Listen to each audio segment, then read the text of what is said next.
जोंनि जे रादाब बे रादाबखौ लांनांगोन दायो दिल्लीयाव प्रमद बर' दङ ट्राइबेल संघनि आदित्य खाख्लारि दङ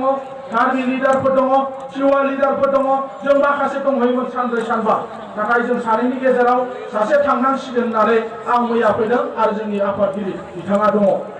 जोबोद साननो गोनां जादों खुब सिरियास बाथ्राफ्रा ओंखायनो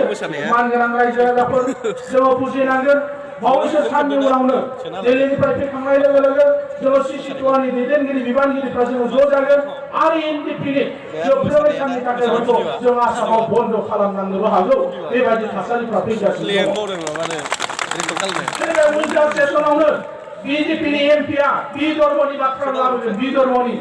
ससियेल मिडियाफ्राव नोंथांमोना नुदों आरो बेयाव जोंनिया माखासे हान्जाफ्रा जोंखौ बुंदों बिसेसखौ एबसुखौ आरो जोंहा बेनिखायनो माखासे बाथ्रा फोरमायफिननांगौ दङ रायजोफोर बिथांमोना बुंदों NDPजों रायजो एकट जाजानो लुबैया एबसुआ बादा होयो आसरित बाथ्रा 2010 मायथाइयाव थामथि खेबनि थाखाय दुलाराय बर' फरायसा आफादा सेपारेट स्टेट आलादा बड'लेण्डनि रायजोखौ दाबिनानै आन्दलन खालामफिनदों आरो जेब्लानो जों जोंनि आन्दलनखौ फोसावफिनदों बे समनिफ्राय जों NDPफोरजों सावरायनानै ज'यैनो जों आन्दलन खालामबोदों दिनै फैनानै बुंफैदों माखासे दैदेनगिरिफ्रा एबसुआ NDPजों एकट जाजानायखौ लुबैया नंमारगौ रायजोफोर दिनै बेयाव गोबां रोखोमनि बाथ्रा बुंनाय जादों जोंखौथ' बुंदोंआनो आंखि बड'फाखौबो बुंदों बड'फाखौ खेंसालियै BTCआ बै समावनो माबा मोनसे मोनसिगौमोन लाहोआखै लायाखै सोमावसारनाय जादों बोरैथो माथो BSCसो जाफैखो थारमाने बड'फाखौबो बिथांमोना सोंखारिनो नागाराखै बड'फाखौबो सोंखारिदों सोरथो खालामाबो सम आन्दलनफोराय बड'फा उपेन्द्रनाथ ब्रह्मनि दैदेननायाव बै समनि सोमावसारनाया जादों फैयै फैयै बिथांमोना दिनै बुंफैदों जायफ्रा थांनाय मोननै आन्दलनाव गैयामोन 6 बोसोर एबसुनि सोमावसारनायावबो गैयामोन BTC सुक्ति जानायनि जे सोमावसारनाय बे सोमावसारनायफ्रावबो बिथांमोना गैयामोन बेबायदि मानसिफ्रा दिनै फैनानै गुदि मिथिया बिजौ मिथिया बिथांमोना दिनै बेबायदि बाथ्राफोर बुंगासिनो दङ बिथांमोना बुंगासिनो दं थामथि एकटनि बाथ्रा थामथि एकट माबादि एकट दहाय NDP प्रग्रेसिभनि आफादगिरिया बुंलांबाय people joint action committee for Bodoland मुभमेन्टनि चिफ कनभेनर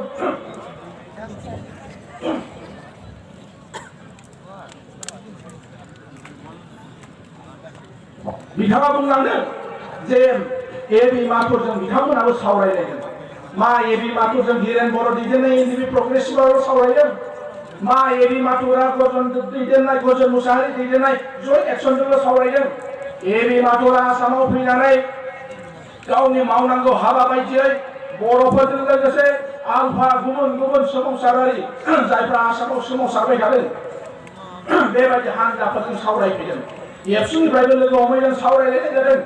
बर' जेंनाखौ माबोरै सुस्रांजागोन दहाय बिथांमोना फोरमायदों NDP प्रग्रेसिभनि मानगोनां आफादगिरि जयेन्ट एक्शननि चिफ कनभेनर बिथांमोना बुंदों बिथांमोना गावसोर बुंनानै लानाय बायदि जों सावरायबाय जों एकट जासिगोन बयबो फैनांसिगौ बे रोखोमनि जे बाथ्रा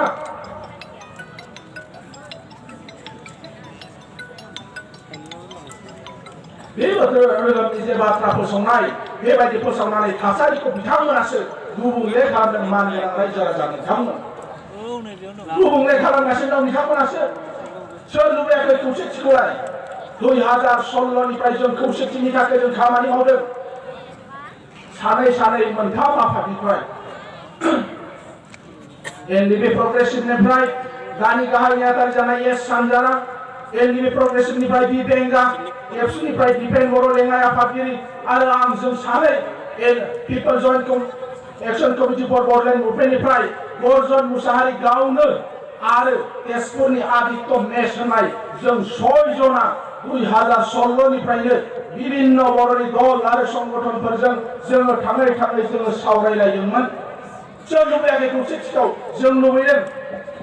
2017नि अक्ट'बर दानाव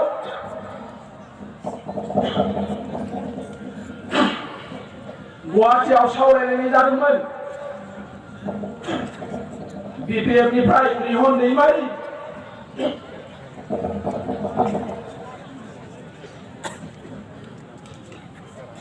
सरि गगा मोनदों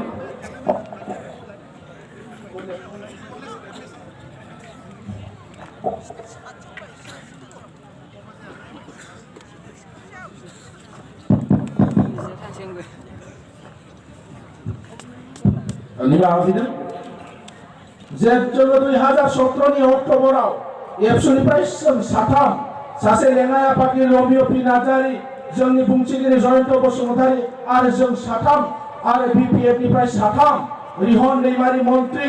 बिपिएफ नि गाहाय नेहाथारि इमानुएल मुसाहारि आरो सासे हारसा मानसि साथाम बिसोरबो साथाम जोंबो साथाम 2017 नि अक्ट'बराव गुवाहाटीनि सार्किट हाउसआव सावरायलायनाय जादोंमोन बर'फोरनि थाखाय खौसेथि खालामनायनि थाखाय जोङो नाजाबोबाय थादोंमोन मानगोनां रायजो राजा बिथांमोन बिथांमोननिफ्रायनो आवगायाखै बिथांमोना सोरखौबा सावरायनो थिनहरो नाथाय जायफोरा आसोल बिबानगिरिफोर बिथांमोना गोजानाव थायो बेबायदि खालामै फैबाय थादों दिनैनिफ्राय 6 दान 7 दाननि सिगाङाव गोदान बर'फोरनि गेजेराव जे इउनिफिकेशननि बाथ्रा बुंदों गोदान पलिटिकेल इउनिफिकेशन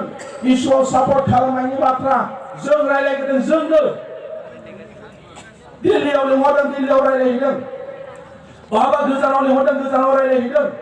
एबसुनि आफादगिरि प्रमद बर' आरो आंजों बिथांमोनजों थाङै जों सावरायदों बे समाव गर्जन मुसाहारि बिथांमोना बुंदों गावसोरबो मानो रायलायदों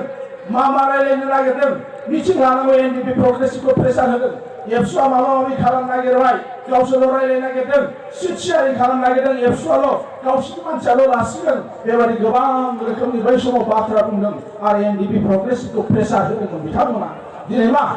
दिनै बिथांमोना उल्था जाजोब्बाय बिथांमोना जोंखौ माबा सानदोंमोन नाथाय गावसोरहानो सिङाव माबा मोनसे थाखोमानाय एजेन्डा दङमोन जायनि थाखाय दिनै बिथांमोना बेबायदि मोनसे सरि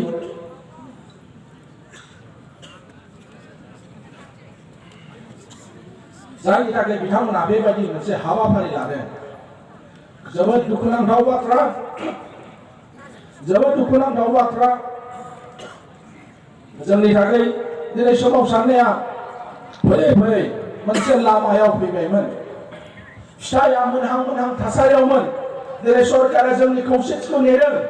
दिनै एनएचसिएन नागाफोरजों रायलायनायनि बाथ्राफोरखौ जों साननांगोन नागाफोरनि जेंनाखौ सुस्रांनो थाखाय भारत सरकारा सावरायबाय थादों बिथांमोनाबो मोननै हानजा जानानै दङ एनएचसिएन आइजाक मुइबा बिथांमोना अरथाबनानै थादों एसे गोलाव जों आन्दोलन खालामबाय नागाफ्रा जानला मोनला मानो एकर्ड खालामनो जोंनो नांगोन आलादा सिनायथि आलादा फिरफिला नांगोन फिरफिला जोंनो नांगोन आलादा कन्स्टिटिउसन संबिधान नांगोन आरो मोननै जिनिसखौ मोनाबा नागा एनएचसिएन आइजाक मुइबाया माब्लाबाबो एकर्ड खालामा होननानै बिथांमोना बुंदों आरो बिथांमोननि गेजेराव माखासे आफाद दङ बिसेसकरि 6टा ग्रुप एनएचसिएन इउनिफिकेशन एनएचसिएन रिफर्मेशन बेबायदि मोनद' 6टा ग्रुपआ बिथांमोना बानायनानै लादों नागा नेशनेल पलिटिकेल ग्रुप्स होननाय मोनसे आफाद दानानै बिसोरबो सरकारजों सावरायदों जोंनाबो बेबायदि जानो थांगासिनो दं जोंहाबो दा बेबायदि जादों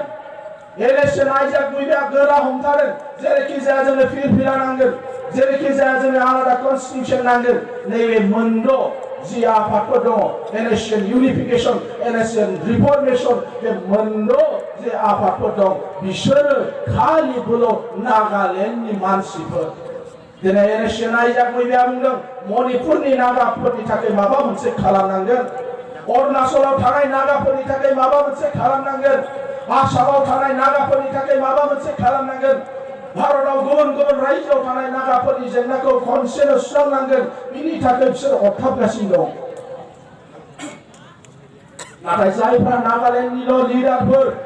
बे लिडारफ्रा नागाफोरनि जेंनाया सुस्रांजाबानो जाबाय होनो नागाफोरनि माने नागालेण्डआव थानाय नागाफोरनि दिनै जोंनाबो बेबायदिनो जादों गसाइगावआ जिल्ला जाबानो जाबाय बिजनिया जिल्ला जाबानो जाबाय सालबारिया बिजनि जिल्ला जाबानो जाबाय भेरगावआ जिल्ला जाबानो जाबाय गोदान एकर्ड जागोन बिटिसिआव 60टा समष्टि जाबानो जाबाय 60टा समष्टि जाखांब्लानो रायजो मोननायनि मोनसे क्राइटेरिया जागोन होननानै बिथांमोना प्रसार खालामजेनबाय थादों जोङो एबसुआ एनडिपि प्रग्रेसिभा जोंनि जयेन्ट एक्सन कमिटिया जोंनि मुभमेन्ट ग्रुपनिफ्राय बुंदों संकोच कुशवाहासिम थांनाय बोसोराव गहपुरनि दैमालुआव बेसेबांबा गिदिर मोनसे इन्टेलेक्चुवेल मिट जादोंमोन 2-3 हाजार मानसि एनडिपि प्रग्रेसिभनिफ्राय बै समाव धीरेन बर' आफादगिरि बिथाङा दंमोन एबसुनिफ्राय आं दंमोन जों सानैया गहपुरनि दैमालुआव जानाय बेसेबांबा बुरजा रायजो राजाफोरखौ लानानै जानाय इन्टेलेक्चुवेल मिटआव दंहैयोमोन धीरेन बर'आ सिगां बिबुंथि लाखिदों आरो बिनि उनाव आं बिबुंथि लाखिदों आंनि बिबुंथि जोबनाय लोगो लोगो गोबां बै समनि दैदेनगिरिफोर जायफ्रा एबसुनि 10 बोसोर सोमावसारनायाव दैदेनबोदोंमोन सनितपुर डिस्ट्रिक्ट एबसुनि लिडारफोर बिपिएससिनि लिडारफोर गोबां मुंख्लंफोरनि नखरनि मानसि मानोना 1135 1135 मानसि मुंख्लं जानायनि गेजेराव गहपुरावनो 534 534 जनानि गहपुरनिमोन बिथांमोना बुंदों आंखौनो बांसिन बुंदों क'क्राझारनि लिडारफोरखौ जों बारा बिश्वास खालामा होननानै मानो बिएससिआव सफैयाखै बिटिसिआवबो सफैयाखै अथच जोंहा बेसेबांबा मुंख्लं जाबाय एबारनि 3थि एकर्डआव जोंनि गहपुरसिम फैगोन ना फैया कुइसन खालामदों धीरेन बर'नावबो कुइसन खालामदों आंनावबो नोंथांमोननि नैबे दानि सोमावसारग्रा आफादा 3थि एकर्डआव जोंनि गहपुरसिम लाबोगोन ना लाबोआ बिथां धीरेन बर'आबो बुंदों गहपुरसिम सफैयाबा जों एकर्ड खालामा आंबो बुंदों 3थि एकर्ड जि जागोन जोंनि दानि गोदान जे एबसुनि फिरि जोंथ' बुंखादों सिमा लावाबा जों मालाबाबो जों सुक्ति खालामा बियो बड'लेण्ड जायाबाबो बियो जुदि स्टेट उइथिन स्टेट जुदि जायोबाबो बियो जुदि माबा मोनसे जायोबाबो जोंनि सिमाया लांनांगोन होननानै थांनाय बोसोरावसो जों गहपुराव थांनानै बाथ्रा बुंदों नाथाय दिनै बिथांमोननि हानजाया बुंदों बिथांमोनखौ पेट्रनाइज खालामग्रा हानजानि दैदेनगिरिफ्रा बुंदों गसाइगावआ जिल्ला जाबानो जाबाय बिजनिया जिल्ला जाबानो जाबाय सालबारिया जिल्ला जाबानो जाबाय भेरगावआ जिल्ला जाबानो जाबाय बे मोनब्रैया बबाव बे मोनब्रैया गासैबो बिटिसिनि सिङाव दङ।